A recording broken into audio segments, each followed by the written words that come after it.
जय श्री राम, जय श्री श्याम सभी भाइयों को। मैं वह तोमर आपके अपने इस YouTube channel maths with Vivansh पर आपका हार्दिक अभिनंदन करता हूं और मैं आशा करता हूं कि आपको मेरी सभी वीडियो बहुत अच्छी लग रही होंगी और आने वाली वीडियो भी आपको बहुत पसंद आने वाली हैं। तो आज हम स्टार्ट करने वाले हैं अपना सम एप्लीकेशंस ऑफ ट्रिग्नोमेट्री का लेक्चर नंबर 2 स्टार्ट। देखिए, पिछले लेक्चर नंबर 1 में हमने केवल इस एक्सरसाइज के कुछ क्वेश्चंस जाने थे। उनमें ये जाना था कि किस तरीके से हम इसमें रेशियो का यूज करके वैल्यूज फाइंड करते हैं, रेशियो का यूज करके किस तरीके से हम अपने क्वेश्चंस को सॉल्व करते हैं ट्रिग्नोमेट्रिक रेशियोज की हेल्प से। आज हम जानेंगे इसमें एंगल्स जो बनते हैं, क्या क्या एंगल्स हैं, क्या क्या नेम हो सकते हैं उन एंगल्स के, किस किस सिचुएशन में वो एंगल बन सकते हैं और कैसे कैसे उनसे क्वेश्चन पूछे जा सकते हैं। आइए स्टार्ट करते हैं। देखिए, हमने पिछले लेक्चर में क्या जाना, हमने ये जाना जैसे कि हमने क्वेश्चन सॉल्व किया। हमारे पास एक बिल्डिंग है, हाँ जी, उसकी टॉप पर कोई फ्लैग है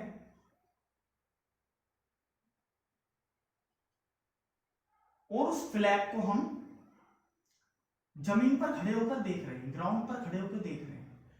तो जब हम उस फ्लैग को ग्राउंड पर खड़े होकर देख रहे हैं तो यहां एंगल ड्रॉ हो रहा है, यहां एंगल ड्रॉ हो रहा है थीटा।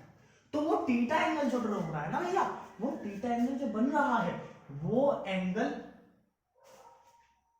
होगा angle of elevation, angle of elevation. वो थीटा होगा एंगल ऑफ एलिवेशन। मतलब ये कि ग्राउंड पर जो एंगल बनता है उसको बोलते हैं एंगल ऑफ एलिवेशन। ग्राउंड पर जो एंगल बनता है उसको बोलते हैं हम एंगल ऑफ एलिवेशन। मतलब ये कि ग्राउंड से टॉप की तरफ को जब हम कभी किसी ऑब्जेक्ट को देखेंगे तो वो एंगल ऑफ एलिवेशन ही बनेगा। अच्छा, और क्या सिचुएशन क्रिएट हो सकती है? और देखिए, ये सिचुएशन क्रिएट हो सकती है। सपोज दैट कोई बिल्डिंग है,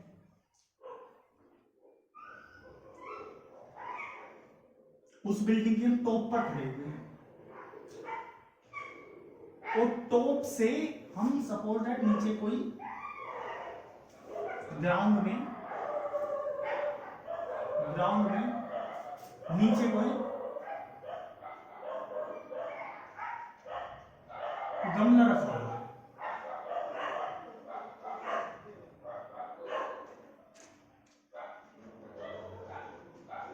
नीचे कोई गमला रखा हुआ है, हम उस गमले को देख रहे हैं,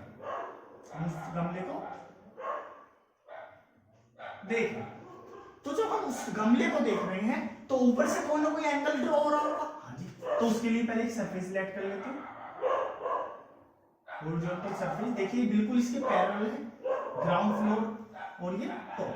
अब देखिए, यहां पर एक एंगल बनेगा, बिल्कुल बनेगा, थीटा बनेगा। अब देखिए, तो यहां जो एंगल ड्रॉ हो रहा है, जब हम ऊपर से किसी चीज को देख रहे हैं तो वो होता है एंगल ऑफ डिप्रेशन,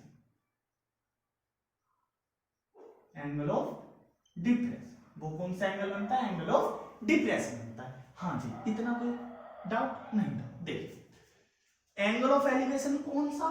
जो ग्राउंड पर है, ग्राउंड से टॉप की तरफ को जब हम किसी चीज को देख रहे हैं उस समय जो बनता है एंगल ऑफ एलिवेशन कहलाता है। और जब कोई एंगल टॉप से हम किसी चीज को ग्राउंड की तरफ को देख रहे हैं तो जब जो एंगल ड्रॉ होगा उसको बोलेंगे एंगल ऑफ डिफ्रेक्शन।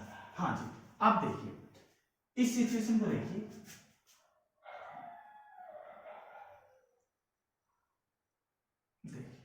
यहां पर angle of elevation, angle of depression बन रहा है। हाँ जी, ये बिल्कुल पैरेलल लाइन है, दोनों पैरेलल है। हाँ जी, तो ये और ये एंगल इक्वल होंगे, बिल्कुल इक्वल होंगे। तो यहां भी क्या बनेगा? थीटा। तो हमें क्या पता लगा कि एंगल ऑफ, नीचे तो भैया एंगल ऑफ एलिवेशन बनता है। हाँ जी, तो हमें पता लगा कि एंगल ऑफ एलिवेशन और एंगल ऑफ डिप्रेशन इक्वल होते हैं। क्या होते हैं? एंगल ऑफ एलिवेशन इक्वल होता है एंगल ऑफ डिप्रेशन के, एंगल ऑफ डिप्रेशन। इतने में कोई भी हमें डाउट नहीं होना चाहिए। भैया कैसे? देखिए, ये दोनों पैरेलल है, तो ये दोनों एंगल इक्वल होंगे, बिल्कुल होंगे। और जब ये दोनों एंगल इक्वल होंगे तो ये थीटा है, ये भी थीटा हो जाएगा, हो जाएगा। और ग्राउंड से जो एंगल टॉप की तरफ को बनता है उसको क्या बोलते हैं, एंगल ऑफ एलिवेशन बोलते हैं। और यदि ये एंगल ऑफ एलिवेशन है तो ये तो एंगल ऑफ डिप्रेशन बना हुआ था, तो angle of depression of angle of elevation क्या हो गए, इक्वल हो गए। तो हमें एक और चीज जानने के लिए मिली क्या, कि एंगल ऑफ एलिवेशन और एंगल ऑफ डिप्रेशन हमेशा इक्वल होते हैं, कोई भी डाउट है नहीं। देखिए जो ग्राउंड से टॉप की तरफ को बने एंगल ऑफ एलिवेशन, जो टॉप से ग्राउंड फ्लोर की तरफ को बने वो ग्राउंड की तरफ को बने वो एंगल ऑफ डिप्रेशन, और angle of elevation of angle of depression किसी भी एक सिचुएशन के लिए सेम होते हैं, कोई भी प्रॉब्लम नहीं। अब देखिए आइए इनको क्वेश्चंस में पढ़कर देखते हैं कैसे कैसे लगते हैं। देखिए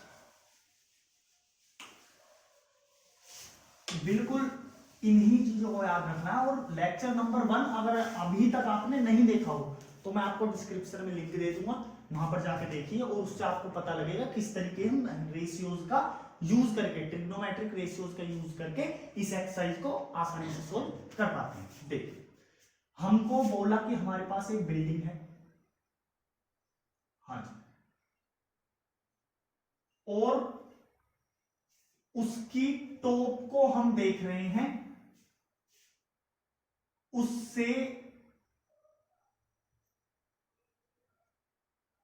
10 मीटर दूर खड़े होकर, 10 मीटर दूर खड़े होकर टॉप को देख रहे हैं।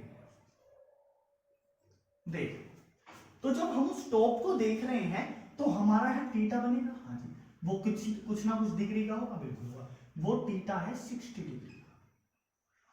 तो 10 मीटर दूर खड़े हैं और 60 डिग्री का एंगल बन रहा है, हमारे सामने कोई बिल्डिंग है, हमें नहीं पता वो बिल्डिंग की कितनी हाइट है। अब हमें उस बिल्डिंग की हाइट पता लगानी है, कैसे पता लगाएंगे आइए।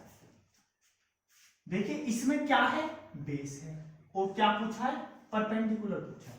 तो ऐसा रेशियो जिसमें बेस और परपेंडिकुलर हो कौन सा होता है, वो होता है tan। तो tan theta equals to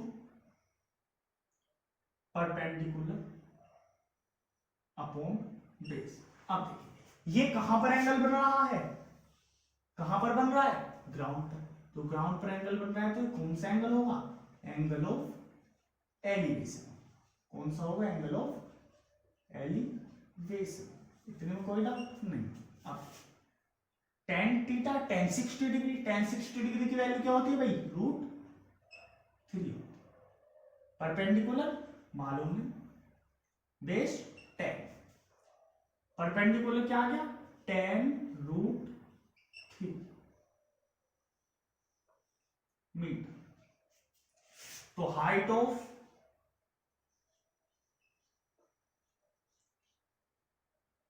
building क्या है,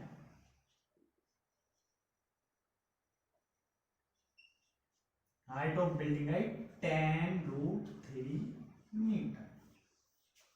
ठीक, ये तो हमारा पिछले एक्सरसाइज का बेसिक के रूप में था क्वेश्चन। अब इन एंगल्स का हम कैसे यूज करते हैं वो क्वेश्चंस कुछ देख लेते हैं। आइए देखिए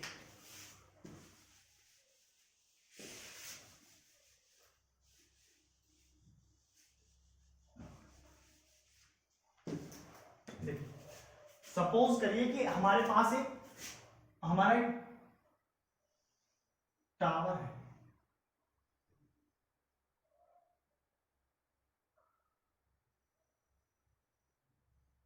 टावर। अब उस टावर को हम उससे कुछ दूरी पर खड़े हैं, कुछ दूरी पर खड़े हैं, और उस टावर की जब हम टॉप को देख रहे हैं तो एंगल ऑफ एलिवेशन बन रहा है। जब हम उस टावर की टॉप को देखते हैं तो एंगल ऑफ एलिवेशन बनता है क्या, एंगल ऑफ एलिवेशन बनता है हमारा, एंगल ऑफ एलिवेशन बनता है हमारा 30 डिग्री। एंगल ऑफ एलिवेशन बनता है हमारा 30 डिग्री, ठीक है। जब हम उस टावर की टॉप को देखते हैं तो एंगल ऑफ एलिवेशन बनता है 30 डिग्री। अब कितने डिस्टेंस से देखते हैं, वो हम डिस्टेंस से देखते हैं उसको 30 मीटर की डिस्टेंस। तो एक टावर है, हाँ जी, एंगल ऑफ एलिवेशन बना है तो कहां पर बनेगा एंगल? टॉप पर बनेगा। और उसकी टॉप को देख रहे हैं ना, एंगल ऑफ कहां पर बनेगा? ग्राउंड पर बनेगा, टॉप से ग्राउंड पर बनेगा। कितने डिग्री बनना है? 30 डिग्री। ये हमने पहले समझा हुआ। हाँ देखिए कितनी दूरी पर खड़े हैं? 30 मीटर की दूरी पर खड़े हैं, 30 मीटर। क्या निकालना है? इसकी हाइट फाइंड निकाल सकते हैं, बिल्कुल निकाल सकते हैं। क्या फॉर्मूला लगेगा? आइए फॉर्मूला लगेगा जी, बिल्कुल tan 30 degree equals to perpendicular is h and 30 space. ये बार बार रिपीट करने वाली कोई चीज नहीं है। h अपॉन h क्या आ गया? 30/√3। अब रूट को नीचे नहीं छोड़ते तो रेशनलाइज करना होगा। हाँ जी, h क्या आ गया हमारा? tan√3 metre. फिर कोई डाल नहीं जी। अब देखिए, अब ये तो थे सिंपल क्वेश्चन। कभी कभी हमको क्वेश्चन थोड़ा सा बड़ा दे देता है, थोड़ा सा घुमा कर दे देता है। किस तरीके से? आई देखो वो मेथड देखना। देखिए कुछ भी नहीं है, सारा वही है, बस क्वेश्चंस को थोड़ा सा ये फेर क्वेश्चंस का वही है, ज्यादा हार्ड नहीं है, कंफ्यूज होने वाली कोई बात नहीं। देखिए अब वो बोल देगा कि एक टावर है, उसकी हमें हाइट मालूम नहीं कितनी, या मालूम भी होगी अभी देखेंगे, और एक मैन, एक इंसान उसको देख रहा है टावर को, एक इंसान देख रहा है टावर को, और इंसान की हाइट है 1 मीटर। कितनी? 1 मीटर। 1 मीटर इंसान की हाइट है, ठीक है। और वो देख रहा है टावर को, तो वो अपनी आंखों से तो देखेगा। हाँ जी, तो वो जब टावर को देख रहा है तो उस समय जो एंगल बन रहा है वो बन रहा है 30 डिग्री या फिर 60 डिग्री। तो हम एंगल यहां तो बना नहीं पाएंगे इतना बड़ा, यहां पर बनेगा, कहीं सरफेस पर बनेगा, तो वो सरफेस बिल्कुल ऐसे सीधा ड्रॉ करा जाएगा। कर दिया। अब देखिए यहां पर थीटा बना, कितने डिग्री बना? 60 डिग्री थीटा। ठीक, आप उसके टॉप को देख रहा है। हाँ जी, वो दूरी पर जो खड़ा है वो दूरी है 15 मीटर। 15 मीटर कितनी दूरी है? 15 मीटर दूरी। और हमसे वो पूछ लेगा क्या कि भाई हमें बताइए 15√3 मीटर दूरी, और हमसे पूछेगा कि हमें बताइए हाइट टावर। अब एक चीज ध्यान रखने वाली बात है, क्या कि हम फॉर्मूला लगाएंगे सीधा कि भाई tan 60 डिग्री का यहां पर फॉर्मूला लग जाएगा, हाइट अपॉन बेस। हाँ इतना आपने करा, √3 वैल्यू होती है इसकी, h अपॉन 15√3, √3 की √3 मल्टीप्लाई 3, 15 3 जा 45, हाइट क्या आ गई? 45 आ गई। लेकिन ये हाइट नहीं आई, ये हाइट नहीं आई, ये केवल और केवल आपका एंगल कहां होना था? यहां। तो जितनी ये दूरी है उतनी ही ये दूरी होने वाली है, जितनी ये दूरी है उतनी ही ये दूरी होने वाली है। हाँ जी, तो ये जो निकल कर आई ना आपकी, ये केवल इतनी हाइट निकल कर आई। मतलब ये केवल ट्राइंगल ए बी सी की हाइट निकल कर आई। बाकी ये वाली हाइट तो अभी रह ही गई, बिल्डिंग की ये हाइट। अब ये हाइट कितनी होगी? जितना हमारा ये हाइट थी, जितनी हमारी ये हाइट गिवन है उतनी हाइट होगी ये। अब भैया ये कैसे होगी कैसे नहीं होगी ये जानते हैं। देखिए बिल्कुल सीधी लाइन ली थी, बिल्कुल ये भी सीधा लग रहा है, तो ये दोनों पैरेलल है एक दूसरे के। जो जितना डिस्टेंस यहां होगा उतना ही डिस्टेंस यहां होगा। यहां कितना डिस्टेंस है? 1 मीटर, तो यहां भी कितना होगा? 1 मीटर। तो हाइट ऑफ टावर क्या आएगी? हाइट ऑफ टावर क्या आएगी भाई? हाइट ऑफ टावर आएगी हमारी 45 मीटर प्लस 1 मीटर। कितनी आएगी? 46 मीटर। 46 मीटर। अब हमने कैसे करा एक बार इसको देख लेते। देखिए थीटा कहाँ बना, यहाँ, तो यहाँ एक लाइन बनी, ये इसके पैरेलल है, हाँ जी, तो जितनी दूरी यहाँ उतनी दूरी यहाँ, हाँ जी। हम जब हाइट निकालेंगे फॉर्मूला लगाकर, वो कितने की निकलेगी, केवल इतनी ही टावर की हाइट निकलेगी, इतने टावर की हाइट निकलेगी, इतने की नहीं निकलेगी। ये कितना है 1 मीटर, तो एक्स्ट्रा 1 मीटर इसमें ऐड कर देंगे और हमारा आंसर आ जाएगा। ठीक है जी, इतना समझ में आ गया। अब एक बार एंगल ऑफ डिप्रेशन का और देख लेते हैं कि वो कैसे आता है और कैसे हम उसको सोल्व कर सकते हैं। देख कुछ भी नहीं है, बस एंगल ऑफ डिप्रेशन को एंगल ऑफ एलिवेशन के इक्वल मान लेना है, दैट्स इट, कोई भी नई चीज नहीं है। देख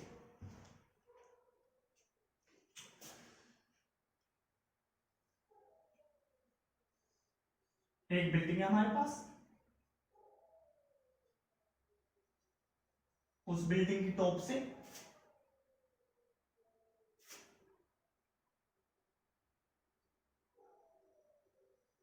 ग्राउंड पर एक बॉल को देखा जा रहा है,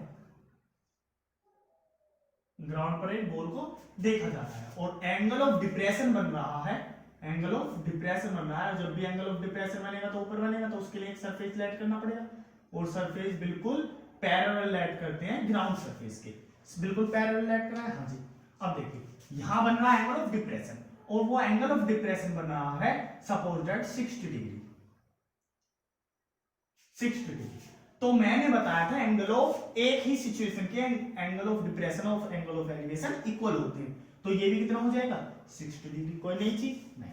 अब देखिए अब बिल्डिंग की हाइट, बिल्डिंग की हाइट गिवन है हमें 30 मीटर, तो हमसे पूछा है कि बताइए वो ऑब्जेक्ट जिसको भी वो देख रहा है, बॉल है एक्सेट्रा एक्सेट्रा जो भी है, उस वो कितनी दूरी पर है, कितनी दूरी पर है। तो ये x डिस्टेंस पूछे, सपोज दैट हमने वो माना x, तो वो बिल्डिंग से कितनी दूरी पर है, आइए वो निकालना है। हमें क्या निकालना है, बेस, क्या गिवन है हाइट, तो फिर दोबारा वो फॉर्मूला क्या tan, तो tan theta is equals to perpendicular upon base, theta is equals to 60 degree, तो tan 60 degree is equals to √3, perpendicular is 30, base is x, x is equals to 30 by √3, upon में नहीं छोड़ते rational को, rational number को मतलब root के number को, तो इसको रेशनलाइज करना होगा,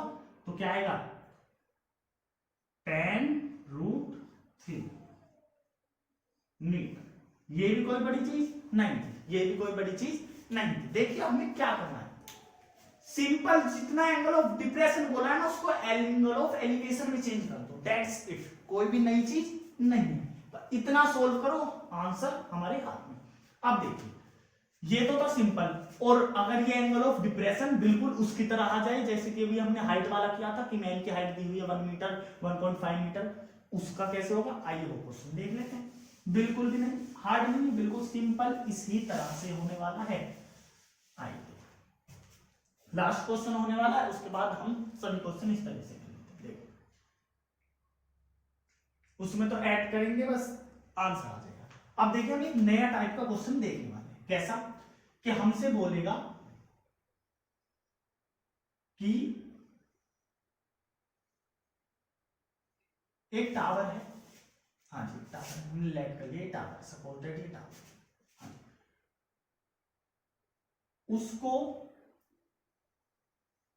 जब हमने एक डिस्टेंस से देखा, जब हमने एक डिस्टेंस से उसको देखा, जब हमने उसको एक डिस्टेंस से देखा, हमें नहीं पता वो कितनी डिस्टेंस थी, लेकिन हमने उसको जब एक डिस्टेंस से देखा, सपोज दैट हमने देखा उसको बी पॉइंट से, तो हमने जब उसको बी पॉइंट से उसकी टॉप को देखा तो एंगल बन रहा था 45 डिग्री, कितने डिग्री 45 डिग्री एंगल बन रहा था, हाँ। और जब हम थोड़ा सा आगे चले, थोड़ा सा कितना आगे चले, हम चले 20 मीटर आगे, कितना 20 मीटर, तो वो एंगल बन रहा था 30 डिग्री। जब हम 20 मीटर आगे चले, 20 मीटर आगे चले तो वो एंगल बन गया 30 डिग्री। अब हमसे बोलेगा वो, तो फिर हमें हाइट बताइए किसकी, टावर की हमें हाइट बता दीजिए, कितनी हाइट। अब भाई ये तो बड़ा ही हार्ड सा हो गया, बड़ा हार्ड सा हो गया। ये सपोज दैट पॉइंट ए है, ये सी है और ये है ओ। अब देखिए, पहले हमने बी ओ की लेंथ मान ली एक्स, ठीक है। हाइट फाइंड करनी ना, हाँ जी। अब आइए देखिए, सबसे पहले हाइट फाइंड करनी है तो इसके लिए फॉर्मूला लगाना होगा। हाँ देखिए, सबसे पहले हम ट्राइंगल लेते हैं, इन ट्राइंगल, कौन सा ट्राइंगल, ये 45 डिग्री वाला, B C B O, C B O triangle, इसमें tan theta perpendicular upon base. अब भैया tan थीटा क्यों लगा रहे हैं, क्योंकि हाइट निकालनी है और हमें क्या पता है, बेस पता है x। हाँ देखिए tan थीटा, अब थीटा की वैल्यू क्या है 45 डिग्री, तो 1 equals to p upon b, p upon b। हाँ अब p कितना है पता नहीं, p है h हाइट, बेस कितना है x, तो हमें यहां आया कि h is equals to x।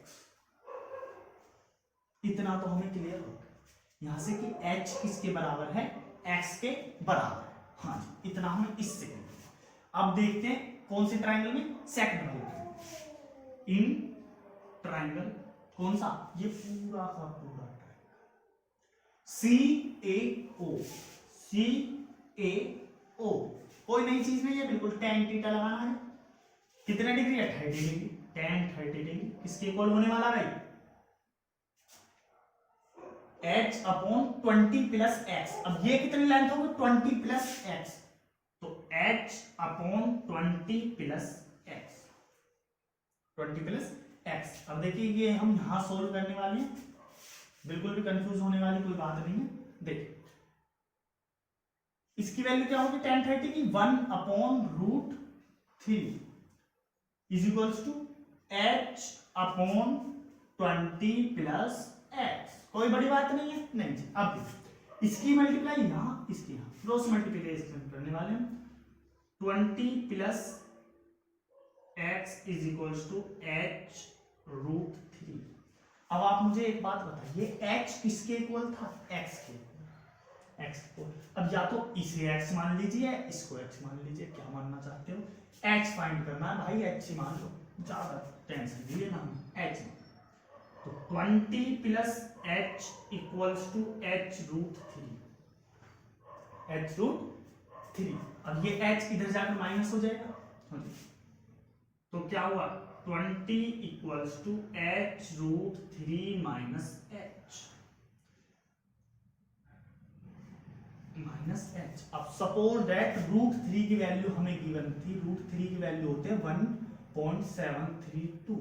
अब हमने 2 लेटर का भी लेट कर लिया, 2 डिजिट लेट कर लिया, 1.7, तो रूट 3 की वैल्यू 1.7।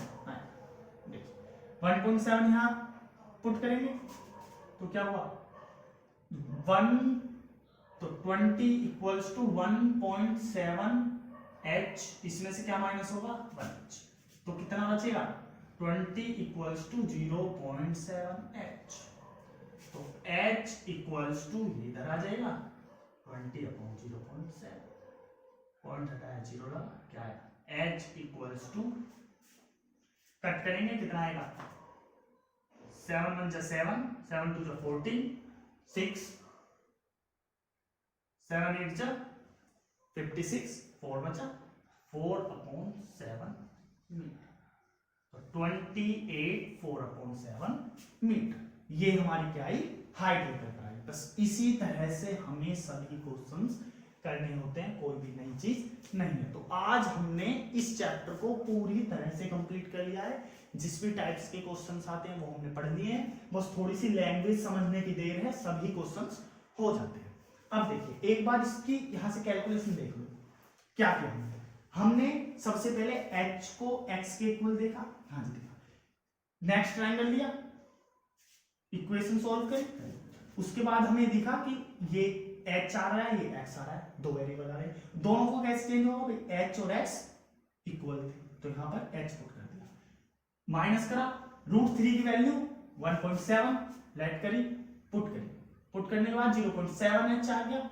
0.7h को जब डिवाइड में लाए तो हमने 7 से जब इसको डिवाइड करा तो 28/4/7 हमारा आंसर। कोई भी नई चीज नहीं, कोई भी नई चीज हमारी नहीं। तो इसी तरह से हम सभी क्वेश्चंस को सोल्व करेंगे और अपने आंसर्स लेंगे। तो मुझे आशा है कि आपको मेरी वीडियो बहुत ही पसंद आई होगी और ये वीडियो समझ में भी आई होगी। तो अगर आपको कोई डाउट आए तो आप मुझे कमेंट कर सकते हैं, या फिर कोई पर्सनली डाउट पूछने के लिए इंस्टाग्राम पर फॉलो कर सकते हैं। इंस्टाग्राम अकाउंट है मैथ्स विद विवांश ऑफिशियल।